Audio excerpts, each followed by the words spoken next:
Notre deuxième invité dans cette émission spéciale élection provinciale est M. Saoul Polo, député de Laval-des-Rapides. Oui, député sortant. Député sortant, adjoint parlementaire aussi du ministre des Finances et candidat à sa réélection à Laval-des-Rapides. Oui. Laval-des-Rapides qu'on a présenté comme une circonscription baromètre. Oui, en effet. Voilà.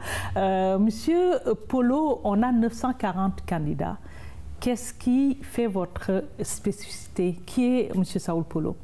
Bien, en fait, c'est clair que d'être le député sortant, peu importe la circonscription, mais d'être le député sortant à Laval-des-Rapides nous donne un léger avantage de connaître les enjeux, de connaître les partenaires, les organismes, les citoyens quand on va à leur rencontre. Donc, ce qui, moi, me rend heureux, c'est que tout le travail que moi et mon équipe on a fait au cours des 4 dernières années, les gens le reconnaissent. Les gens, comme ce matin, j'étais à la station de métro Concorde en train de rencontrer des citoyens et j'ai une maman qui m'a abordé puis elle m'a dit « Monsieur Polo, merci pour ce que vous faites pour les enfants. Merci d'être présent dans les écoles. Merci d'aller à la rencontre de nos enfants et de leur parler de démocratie, mais également de les soutenir dans leurs projets. » D'accord. Vous vous présentez à votre élection. Si le PLQ revient au pouvoir, quelles sont pour vous les priorités? J'ai annoncé déjà publiquement quels sont les engagements locaux sur lesquels je veux m'attarder. Tout d'abord, la qualité de vie. J'ai pris position au cours des 2 dernières années afin de faire protéger les derniers espaces verts au centre-ville de Laval, que ce soit il y a 2 ans le Boisé du Souvenir ou cet été également le Bois du Trécarré, 2 des derniers espaces verts au centre-ville de Laval. Ce que j'ai proposé, en fait, c'est que j'ai donné tout mon appui à un projet d'un rassemblement citoyen qui s'appelle les Amis du Boisé du Souvenir. Ils ont déposé le 9 août dernier, ils ont présenté, rendu public un projet, un beau projet qui s'appelle la Promenade du Souvenir, qui serait non seulement de préserver, mais de valoriser les boisés, les quelques derniers espaces verts au centre-ville de Laval et de les aménager afin de connecter le bois du Trécarré, le boisé du Souvenir et le parc de Bois-de-Boulogne et de créer une grande promenade du souvenir. Ça, c'est mon engagement phare qui s'adresse à tout le monde, qui s'adresse aux moins jeunes, les personnes aînées qui habitent au Résidence Soleil, à la résidence Loisy-sur-Saint-Martin, qui s'adresse aux familles, qui s'adresse aux jeunes en général, qui s'intéressent beaucoup à l'environnement, on le voit lors de cette élection. Et par la suite, j'ai annoncé des engagements, que ce soit en éducation au niveau des écoles primaires, à travers un programme de tutorat et mentorat en collaboration avec le Collège Montmorency, que ce soit également la construction d'un grand centre sportif sur les terrains de l'École Mont-de-la-Salle, qui serait ouvert à la communauté. C'est un projet qui émane de l'École Mont-de-la-Salle, mais qui chemine déjà depuis 1 an, auquel j'apporte tout mon soutien si je suis réélu afin de le réaliser dans les délais comme tel. Et le dernier engagement que j'ai annoncé au début de cette semaine, c'est la construction d'une maison de l'innovation et l'entrepreneuriat afin de soutenir nos jeunes et nouveaux entrepreneurs à Laval, à rester à Laval et surtout avoir du succès à Laval également. D'accord. Donc, on pourrait s'attendre à moins d'austérité si on s'en tient à tous ces engagements-là. Pas juste de vous au niveau local, mais au niveau national. En fait, nous, on préfère parler de rigueur. Et cette rigueur-là, aujourd'hui, on voit les avantages, on voit les résultats de cette rigueur budgétaire qui a été appliquée au début de notre mandat. Vous savez, dans la circonscription de Laval-des-Rapides et Pont-Vieux, quand on parle des 10 écoles primaires et de l'école secondaire, c'est près de 30 millions de dollars qui ont été investis pour la rénovation et le maintien des bâtiments des écoles primaires et secondaires de Laval-des-Rapides. Ça s'ajoute en plus du 15 millions qui a été investi pour convertir et ouvrir l'école Eureka, qui est sur le boulevard Concorde, qui dessert près de 600 jeunes d'âge primaire également. Donc, en termes d'éducation, on a fait des investissements majeurs chaque année depuis mon élection. Moi, je souhaite continuer à me battre pour les jeunes familles, justement pour assurer un environnement de qualité, mais surtout un accompagnement de qualité pour nos jeunes également. D'accord. Étant issu de l'immigration, on va bien entendu parler d'immigration. Est-ce que, pour vous, la façon dont c'est abordé dans ces élections, c'est quelque chose de sain? Puis, quels sont les enjeux du Parti libéral?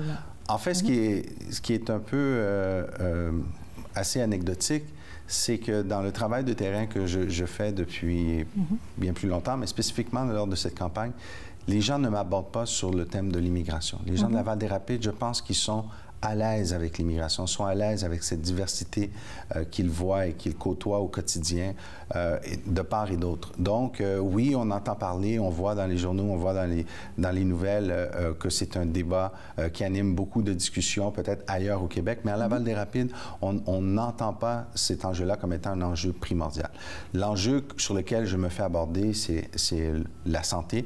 Qu'est-ce qu'on offre de plus? L'accessibilité à la première ligne, l'accessibilité à des soins à domicile pour nos aînés également. L'éducation, qu'est-ce qu'on fait pour adresser l'enjeu de surpopulation des écoles à Laval et notamment à Laval-des-Rapides et Pont-Vieux. C'est vraiment ces enjeux-là. Bien sûr, la question de l'environnement. Beaucoup de jeunes m'abordent et me posent la question, qu'est-ce qu'on fait pour l'environnement? Alors moi, je leur parle des engagements locaux à ce niveau. D'accord. Mais quand même, l'immigration s'invite dans tous les débats au niveau de toutes les élections de 2014, celle-là maintenant. Mais est-ce que c'est important sur le plan national d'abaisser ou de relever les taux d'immigration? Vous, en étant adjoint parlementaire du ministère des Finances, qu'est-ce que vous pensez de ça? Bien, c'est clair que sur l'enjeu ou l'impact économique, je l'ai mentionné à la Chambre de commerce lors du débat de cette semaine, à l'unisson, que ce soit les organisations qui regroupent les municipalités ou les organisations qui regroupent les leaders économiques, à l'unisson, ces organisations-là interpellent les différents partis politiques afin de nous sensibiliser à la pénurie de main-d'œuvre qualifiée et non qualifiée. Donc, du point de vue économique, il faut adresser cette question-là et nous croyons qu'il faut maintenir les seuils d'immigration actuellement. Il faut mieux choisir les candidats également avant qu'ils arrivent au Québec afin d'arrimer les profils des candidats en immigration avec les besoins de main-d'œuvre sur le marché du travail afin de s'assurer que cette croissance économique se poursuive, mais qu'elle génère aussi les revenus nécessaires pour bien financer les services qu'on offre à la population.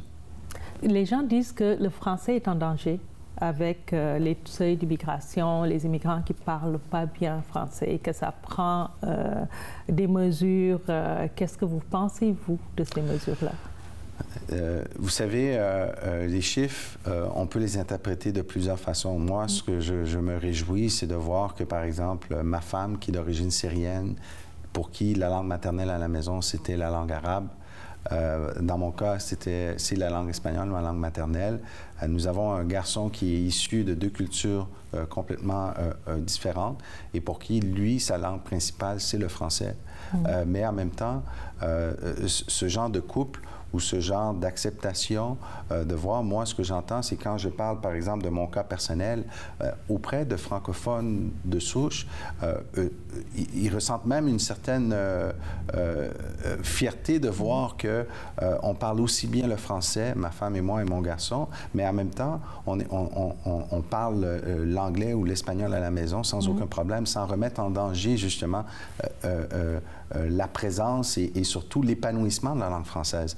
Et ça, c'est important parce que il y a toujours un processus d'intégration, et ça prend tant au niveau économique, mais aussi au niveau linguistique. C'est clair que quand ma famille et moi, on est arrivés au Québec, je ne parlais pas français aussi bien que je le parle aujourd'hui. J'ai fait les classes d'accueil, j'ai pris des cours de français, puis c'est clair qu'avec le temps, avec l'éducation, j'ai pu parfaire ma connaissance du français. Mais moi, j'ai foi dans le système. Je pense qu'il faut investir plus. Je pense qu'il faut continuer d'augmenter les budgets en francisation. Je pense qu'on fait ces efforts-là. Je pense qu'il faut rendre les cours de francisation accessibles plus rapidement afin que, justement, les nouveaux arrivants puissent rentrer plus rapidement en classe et commencer justement à absorber cette belle et riche langue en question qui va les aider aussi dans leur processus d'intégration. Donc, moi, personnellement, je préfère voir notre langue comme étant une richesse et cette diversité et qui adopte la langue française en tant que question. Parlant de diversité, on va parler de la gestion de la diversité, puis vous, de votre appréciation de cette diversité culturelle dont vous faites partie, puis que vous vivez au quotidien, j'imagine. Comment l'améliorer dans différents secteurs? Bien, moi, je pense qu'au niveau économique, il y a encore du travail à effectuer. L'intégration économique, oui, le taux de chômage des 0 à 5 ans des nouveaux Québécois est encore trop élevé. Je pense qu'il faut l'adresser. Il y a eu différents programmes qui ont été mis sur pied, le programme Prime 2, afin d'offrir des subventions salariales aux employeurs afin de justement recruter plus rapidement ces personnes-là, leur offrir une première expérience de travail.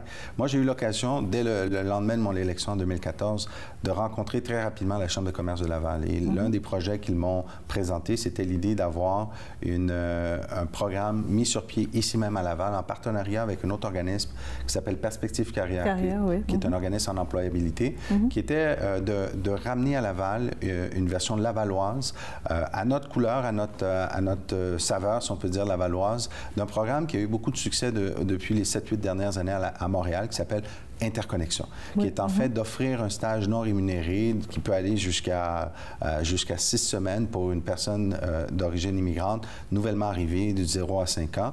Et bien souvent, cette première expérience de stage non rémunéré peut se poursuivre par la suite parce que, bon, il y a des congés, il y a des départs anticipés, il y a des retraites, etc.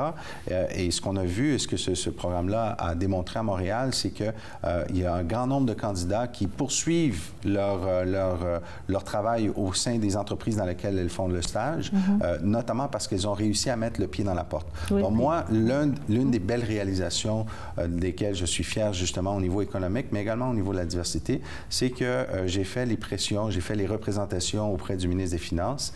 Et cette année, il a annoncé au dernier budget 4 millions de dollars sur 5 ans, associés au programme Connexion Laval, qui va se développer à partir de cet automne entre la Chambre de commerce de Laval et Perspective Carrière. D'accord. Un beau programme qui permet aussi d'avoir une première expérience québécoise. Voilà.